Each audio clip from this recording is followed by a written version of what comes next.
नमस्कार, मैं हृदय कुमार पर तारापुर चंपा आप सबों का स्वागत करता हूं। और आज की वीडियो सक्षमता 1 पास जो डॉक्यूमेंट वेरिफिकेशन करा चुके हैं, जिनका डाउटफुल आया है उनके लिए है, या सक्षमता द्वितीय जो परीक्षा दे चुके हैं क्या करें कि आपका डाउटफुल नहीं आए, या सक्षमता तृतीय की अगर तैयारी कर रहे हैं तो आप क्या करें कि आपका डाउटफुल नहीं आए। इन सारी बातों की जानकारी और डाउटफुल के क्या कारण है और डाउटफुल आ गया है तो उसका क्या निदान है, इन सारी बातों की जानकारी आज की वीडियो में प्राप्त करेंगे। तो अगर आप मेरे चैनल पर नए हैं तो प्लीज़ मेरे चैनल को सब्सक्राइब जरूर कर लीजिएगा। अगर आपको ये अंत तक वीडियो अच्छा लगे तो सबसे अधिक आप अपने मित्रों को शेयर जरूर कीजिएगा।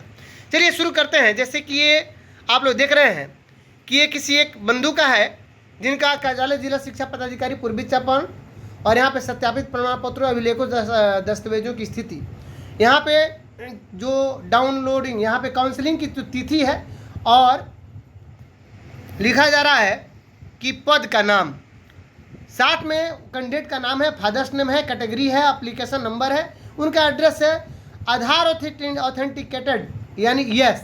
हो सकता है कि आधार भी ऑथेंटिकेट ना हो, तो जब आधार ऑथेंटिकेशन नहीं होगा तो आपकी काउंसलिंग नहीं होगी।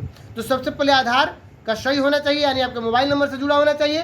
बायोमेट्रिक ऑथेंटिकेटेड यस, चूँकि मैसेज भी मोबाइल नंबर पर आएगा। आइए बात कर लेते हैं कि इनका मैट्रिक में डाउटफुल है, इंटरमीडिएट में डाउटफुल है, डीएलएड में डाउटफुल है, इफिशियंसी टेस्ट यानी मार्कशीट या सर्टिफिकेट फाउंड करेक्ट है, आधार कार्ड फाउंड करेक्ट है, साथ में इनका कैटेगरी सर्टिफिकेट भी फाउंड करेक्ट है, लेकिन नियोजित सर्टिफिकेट भी डाउटफुल है। तो ये डाउटफुल आखिर क्यों आया, क्या कारण है कि ये डाउटफुल आया और डाउटफुल के क्या क्या कारण है। सबसे पहले हम इस व्यक्ति के विषय में बात कर लेते हैं कि जिनका ये आया है कि मैट्रिक, इंटर और डीएलएड का जो भी डाउटफुल है, इन व्यक्ति से मैंने बात किया तो इनमें सर्टिफिकेट नोट अपलोडेड जो लिख रहा है, यानी इन्होंने सिर्फ मार्कशीट अपलोड किया। और आनंद फानन में चूँकि जो लोग हमारे इंटरनेट से संबंधित नहीं है, कंप्यूटर फ्रेंडली नहीं है या नेट फ्रेंडली नहीं है, उनको पता नहीं था कि क्या क्या अपलोड करना था। तो चूँकि सक्षमता 1 जो दिए, उन्होंने आनंद फानन में जो फॉर्म भरा उसमें सिर्फ क्या किया, अपना उन्होंने मार्कशीट अपलोड कर दिया, जबकि ओरिजिनल सर्टिफिकेट अपलोड नहीं किया। जबकि मैंने कई बार वीडियो बनाया और इस पर बताया भी था कि आप दोनों को मर्ज करके, यानी मार्कशीट को और मूल प्रमाण पत्र को, अंक पत्र और मूल प्रमाण पत्र दोनों को मर्ज करके डालना था। चूँकि एक ही खाना था, 2 खाना नहीं था कि एक में हम मार्कशीट डाल दें और दूसरे में हम उसके लिए सर्टिफिकेट डालें। तो दोनों को पहले मर्ज कर लेना था। मर्ज करके उसका क्या करना था, सबसे पहले उसका जीरोक्स करना था, जीरोक्स करने के बाद सत्यापित करना था, सत्यापित करने के बाद दोनों को, या जो भी आपका एडमिट कार्ड अगर चाहते हैं वो भी आप अपलोड कर सकते थे, तो उसको एक में मर्ज करके और एक खाने में मैट्रिक का डाल देना था। फिर उसी तरह इंटर का जो मार्कशीट है या जो सर्टिफिकेट डाल देना था, डीएलएड का भी जो मार्कशीट है, जो सर्टिफिकेट डाल देना था। लेकिन यहाँ पर इन्होंने डाला नहीं, इसलिए डाउटफुल आया। डीएलएड के संबंध में इनका डाउटफुल इसलिए आया है कि इनको सर्टिफिकेट नहीं मिला है, यानी कुछ ऐसे सेशन के लोग हैं जिन्होंने डीएलएड किया, लेकिन अभी तक डीएलएड यानी सर्टिफिकेट प्रशिक्षण का जो प्रमाण पत्र है अभी तक उन्हें प्रोवाइड नहीं किया गया है, सिर्फ मार्कशीट दिया गया, इसलिए ये नहीं डाल पाए, तो इनमें भी डाउटफुल आ गया। दूसरी चीज़ कि फाउंड करेक्ट, यानी उनका जो दक्षता परीक्षा था वो फाउंड करेक्ट है, आधार कार्ड और कैटेगरी नियोजित टीचर नियोजित सर्टिफिकेट डाउटफुल है।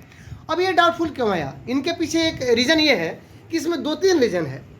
यानी जो आपका नियुक्ति पत्र है, तो बहुत लोगों के पास नियुक्ति पत्र, जो मूल नियुक्ति पत्र नहीं है, ओरिजिनल नहीं है। और इसके पीछे क्या कारण है कि ब्लॉक लेवल पे उनकी बहाली हुई और प्रखंड विकास पदाधिकारी के द्वारा एक ही लेटर निकाल करके और सबको उसका जीरोक्स कॉपी दे दिया गया, तो ये समस्या आ गई। दूसरी समस्या ये है कि सबका अपना अलग अलग क्या चीज़ नहीं मिला, तो पत्रांक संख्या नहीं मिला। यानी अगर एक ही पत्रांक संख्या से 13 आदमी की बहाली है तो सबका पत्रांक संख्या सेम होगा, क्योंकि एक ही पत्रांक संख्या से सभी लोगों का एक लिस्टेड ब्लॉक से मिला होगा। लेकिन कुछ ऐसे भी लोग हैं जिनको नियुक्ति पत्र मिला है लेकिन उस पर पत्रांक नहीं है, तो इस तरह से भी डाउटफुल है। यानी नियुक्ति पत्र ओरिजिनल नहीं रहने के कारण, नियुक्ति पत्र जीरोक्स के कारण, या नियुक्ति पत्र का पत्रांक नहीं रहने के कारण।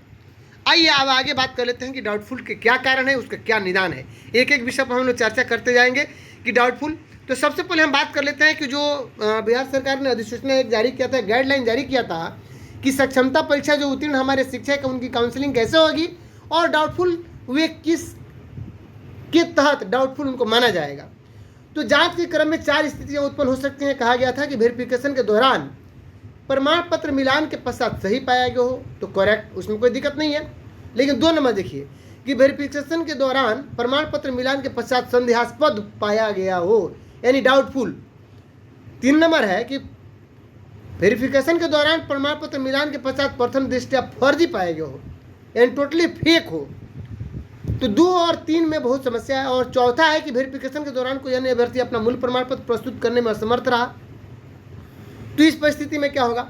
तो मैं बता दूं कि 1 नंबर अगर है यानी फाउंड करेक्ट है, कोई दिक्कत नहीं है। 4 नंबर है यानी आप कोई मूल प्रमाण पत्र आप प्रस्तुत नहीं किए तो आपको समय दिया जाएगा 15 दिन। क्या हमको तो लगता है 1.5-2 माह हो गया। तो जिनके पास मूल प्रमाण पत्र नहीं होगा वो संबंधित यूनिवर्सिटी या आपको बोर्ड से या काउंसिल से अपना मूल प्रमाण पत्र निर्गत करवा लेंगे।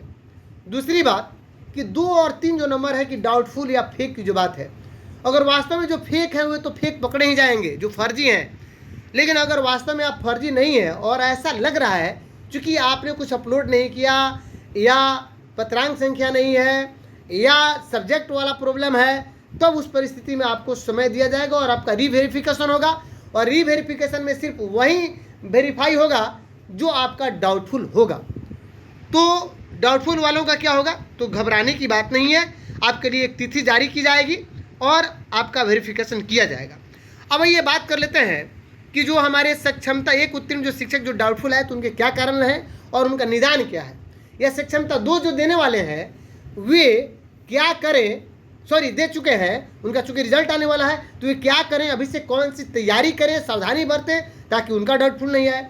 और तीसरी बात की सक्षमता तृतीय जो देने वाले हैं वे क्या क्या सावधानियां बरतें। तो सबसे पहले सक्षमता तृतीय वालों के लिए बता दूं कि जो कुछ भी आप अपलोड कीजिएगा, जब पोर्टल खुलेगा तो एक ही अगर खाना रहेगा अपलोड करने के लिए, तो आप उसमें सर्टिफिकेट भी और मार्कशीट भी अपलोड कीजिएगा। जो भी आप अपलोड कीजिएगा वो सही सही अपलोड कीजिएगा, सही सही नाम भरिएगा और सही से अपलोड कीजिएगा, आपका डाउटफुल नहीं आएगा।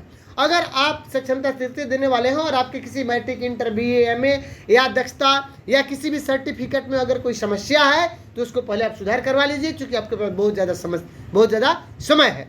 लेकिन अब आइए सक्षमता 1 जिनका डाउटफुल आ चुका है या सक्षमता 2 जो ऑलरेडी फॉर्म भर चुके हैं और उनको भी ऐसा है कि हमारा डाउटफुल आ सकता है, उनके लिए क्या क्या कारण हो सकते हैं और क्या निदान है। तो सबसे पहला कि डॉक्यूमेंट्स नॉट अपलोडेड, पहला यही कारण था कि डॉक्यूमेंट्स नॉट अपलोडेड, यानी आपने कोई मूल प्रमाण पत्र अपलोड नहीं किया।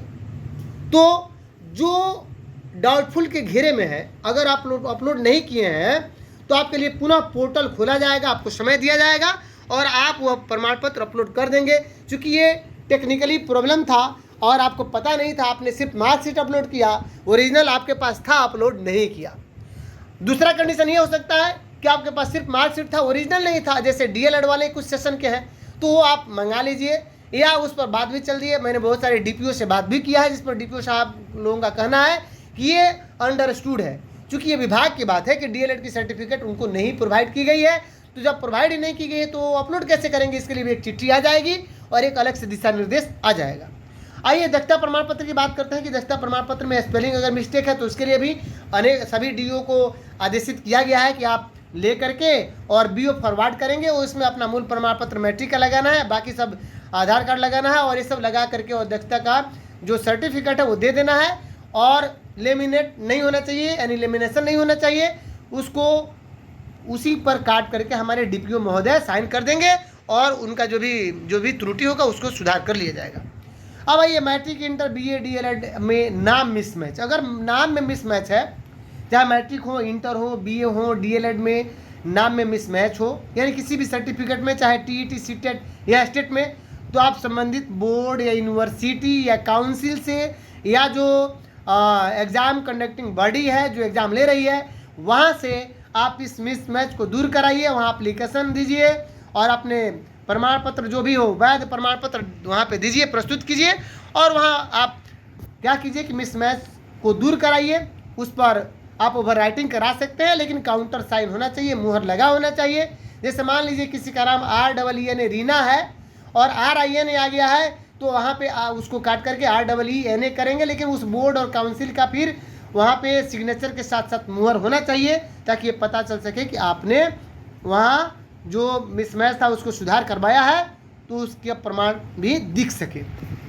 दूसरी चीज़ कि सबसे पहले आप जितने भी जो डाउटफुल हैं वे आप कम से कम एफिडेविट जरूर करवा लें। एफिडेविट जो है वह जरूर आप प्रथम न्यायिक दंडाधिकारी के स्तर से एफिडेविट करवा लें कि मेरा नाम यही है, या मेरा सर्टिफिकेट में नाम गलत हो गया है जबकि मेरा मैट्रिक में इतना है, इंटर में यह है, यानी जो भी आपको ऐसा लगता है, जो भी कुछ गड़बड़ी है उसको आप सुधार करवा लें।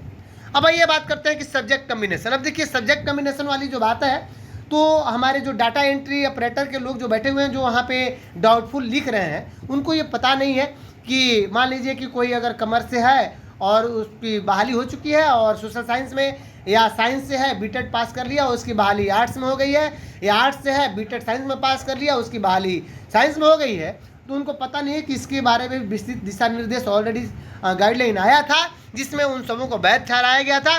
तो उनको घबराने की जरूरत नहीं है। अगर डाउटफुल लिखा गया है तो आपको फिर मौका दिया जाएगा और आपके डाउटफुल को फिर क्लियर कर दिया जाएगा, आप डाउटफुल के घेरे में नहीं रहेंगे।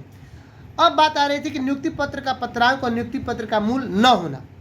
ऐसी परिस्थिति में जो प्रखंड स्तर के या पंचायत स्तर के जो एक ही लेटर पे सबका नाम निकाल दिया गया, वे एक आवेदन करें। जैसे प्रखंड स्तर से है तो आप प्रखंड नियोजन इकाई से हैं तो आप प्रखंड विकास पदाधिकारी को एक आवेदन करें कि हमारी बहाली इस समय हुई थी और हमें ये नियुक्ति पत्र मिला था जिस पर कि पत्रांक नहीं है, इसलिए श्रीमान से आग्रह है कि मुझे इसका पत्रांक दिनांक उपलब्ध कराने की कृपा प्रदान करें। यानी प्रखंड विकास पदाधिकारी को आपको एक लेटर देना होगा। अगर आपके पास DLED का सर्टिफिकेट नहीं है तो फिर आप जाइए और DLED का सर्टिफिकेट उपलब्ध कराने के लिए आप जिस कॉलेज से पास है, यानी जो BAT से पास है, वहाँ के प्रिंसिपल को आप एक आवेदन लिखिए और वहाँ आवेदन एक फॉरवर्ड करा करके और उसका एक रिसीविंग अपने पास रख लीजिए, ताकि आने वाले समय में उनसे लिखवा लीजिए कि हाँ इनको अभी तक DLED का जो मूल प्रमाण पत्र नहीं दिया गया है, ताकि आने वाले समय में अगर आपका फिर वेरिफिकेशन होता है तो आप उसे प्रस्तुत कर सकें कि हाँ हमारे इस सत्र का DLED का सर्टिफिकेट नहीं दिया गया है। ठीक उसी प्रकार नियुक्ति पत्र का पत्रांक की बात मैं कर रहा था, तो प्रखंड विकास पदाधिकारी या पंचायत सचिव को लिखना होगा और उनके थ्रू आपको लेना होगा। आप चूंकि और पत्र जो भी आप लिखिएगा तो कम से कम एक रिसीविंग लीजिएगा, ताकि आप अपने को उस कार्यवाही में लगाए हुए हैं जो आपको डाउटफुल बनाया गया है, जिसमें आप अग्रसर हैं, उसको पाने के लिए अपने आप को डाउटफुल अपने मतलब आप अपने जो आपके चेहरे पर डाउटफुल लगा है उसको हटाने के लिए, चूँकि आवेदन दिए, आपने रिसीविंग लिया प्रखंड विकास पदाधिकारी से या आप क्या कहते हैं पंचायत सचिव से, या जो DLED नहीं मिला वहाँ के कॉलेज के प्रिंसिपल साहब से, तो ये आप वहाँ दिखा सकते हैं। और भी डाउटफुल के जो कारण है, मैं जैसे बताया था कि DLED सर्टिफिकेट न होना, तो न होना अगर गुम हो गया तो फिर डुप्लीकेट आप निकलवाइए वहाँ से, आप आवेदन दीजिए कि आपका गुम हो गया। जैसे बहुत सारे लोग कह रहे हैं कि हमारा भूल गया है, गुम हो गया है। किसी भी डिग्री या डिप्लोमा का मूल न होना, अब जब मूल नहीं है तभी डाउटफुल लिखा गया है, तो जब ऐसी परिस्थिति में डाउटफुल लिखा गया तो आप चिंतित न हो। उसके लिए भी आपको यूनिवर्सिटी या जो बोर्ड है या जो काउंसिल है वहाँ आप आवेदन कीजिए और वहाँ से आप ले लीजिए। नियुक्ति पत्र का मूल न होना, इस पर भी मैं चर्चा कर चुका हूँ। अब आइए बात कर लेते हैं कि 36,000 शिक्षकों का जो त्रुटि सुधारने का जो मौका मिलेगा, बिल्कुल मिलेगा। और चूँकि इसके लिए यहाँ पे स्पष्ट आज का पेपर में आपने देखा होगा कि माध्यमिक शिक्षा निदेशक जोगेंद्र सिंह की अध्यक्षता में हुई बैठक में इस पर सहमति बनी कि किन किन तरह की त्रुटियों और परेशानियां सामने आई हैं और उसकी सूची बनेगा। विभागीय पदाधिकारी बताते हैं कि शिक्षकों को सुधार का मौका मिलेगा, यह निर्णय विभाग ने लिया है। यानी जिनका भी डाउटफुल है, अगर वे सोचते हैं कि हम डाउटफुल नहीं है, अगर हमारा सर्टिफिकेट फर्जी नहीं है, हम ओरिजिनल हैं, तो आप चिंता मुक्त रहिए, आपको डाउटफुल से मुक्त किया जाएगा।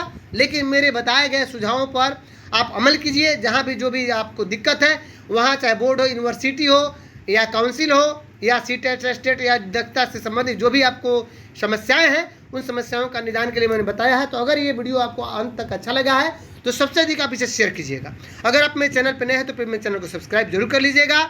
अगर ये वीडियो अंत तक अच्छा लगे तो सबसे अधिक आप इसे शेयर कीजिएगा। मिलते हैं नेक्स्ट वीडियो में, तब तक के लिए थैंक यू। लेकिन थैंक यू से पहले मैं ये कहना चाहूँगा कि आप निश्चिंत रहिए। अगर डाउटफुल आया है, 36,000 शिक्षक हैं, तो आपका रीवेरिफिकेशन होगा और उसी का वेरिफिकेशन होगा जो डाउटफुल आया है, और आपके चेहरे से डाउटफुल के फिर इस सिंबल को हटा दिया जाएगा। आप नीट एंड क्लियर हो जाइएगा और आप विशिष्ट शिक्षक बन जाइएगा। तो मिलते हैं नेक्स्ट वीडियो में।